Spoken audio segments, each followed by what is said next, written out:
everybody, this week we are talking about speaking on camera. Today I am going to give you 5 tips before you are pressing record on your phone, your camera, whatever it is that you're using. I want to give you 5 tips that you can revert back to throughout this course or throughout any other time where you have other classes that you may have to do some presentation or a speech. Number 1, the very first tip here would be to get comfortable, but not too comfortable. When I say comfortable, I mean this. I mean making sure that our chair that we're sitting in is most comfortable. If we're choosing to stand up, that our shoes are most comfortable. All of those things are going to play in your energy throughout your entire speech online, or the one that you are recording on camera here. We want to also make sure too that the clothes that we're choosing to wear that day for our speech or our presentation are also comfortable. When we say comfortable and not too comfortable, this also reminds us that this is a class, and I also have to make sure that I'm in my most professional attire too, at least from the waist up. So we want to make sure here is that we aren't going out and rushing out and buying a 3 or 4 piece suit for this speech class, but making sure too that we're yanking something out of our closet that we know we feel comfortable in, that is both comfortable and professional. So that's tip number 1. Tip number 2 is avoid sounding scripted. Avoid sounding scripted means that we have to prepare speeches and presentations, or even if you're preparing for an online or on-camera interview, means that you're going to have to give yourself some time beforehand to actually prepare. This could very well mean that it will take days for you to prepare, meaning that you'll have to do several run-throughs or whatever it is that you have to do before you are ready to do your final take or your final record for this speech or presentation. The more we become familiar with our script or our outline or whatever it is that we've kind of jotted down our talking points on, the more we can kind of give our audience some of that eye contact. Though there isn't an audience on camera right there in front of you, we have to still visualize that the audience is there, and we don't want to spend that much time looking at a script. This does not mean that you can't look down at your script if you need to, or you can't look here if you need to. It does mean those things are okay, but we still want to make sure that we're taking more time looking at our audience, and we've taken more time on the front end of that to just be comfortable with whatever it is that we plan to talk about, so we can give our audience that eye contact that they deserve.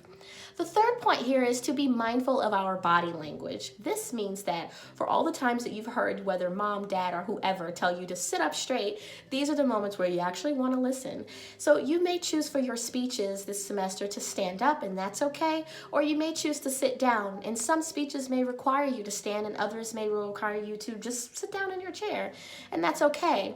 But we want to avoid being slouched in our chair. This slouched will also kind of just transpire back to your audience that you don't feel very motivated to be here. Let your audience know that you are alert, meaning that your shoulders are up and back, but also not up and now back to a point where you are uncomfortable or it just doesn't seem real. It doesn't seem like you. So be mindful of that body language. Also means too, making sure that if you are a person that speaks with your hands, it is okay to talk with your hands, but making sure too that we're not overusing our hand gestures. Sometimes our hand gestures can also get in the way of our message, and we certainly don't want that to happen. So the 4th tip here is to speak slowly and pronounce your words. This one is very difficult for me sometimes. We speak so fast whenever we're talking to the people that we like or that we hang out with, and then sometimes that can actually happen right here on camera too. This may mean that you will have to take some time to actually practice and look back at yourself on the camera here and actually see that, hey, I was talking kind of fast. Be honest with yourself as you're doing those dry runs or as you're just listening to yourself. Speak slowly, but not speak slowly to now you sound like a robot. We still want to make sure that we're speaking slowly and at a pace that our audience can hear us and understand us, and also making sure that we're taking time to actually clearly pronounce all of our words. This means that we have to make use of our facial expressions and our face muscles so we can actually pronounce our words all the way. Can you tell the difference between me saying an apple and a apple? You can. You can probably also gauge and see my facial movements or the non-facial movements that happened whenever I said an apple. Not a whole lot of action happened on my face, but if I say an apple, you can tell that I said an apple versus an apple. The fifth tip and the very last tip here is don't go for perfect. Your speeches may not be perfect the first time, the second time, or even the third time, and that's okay.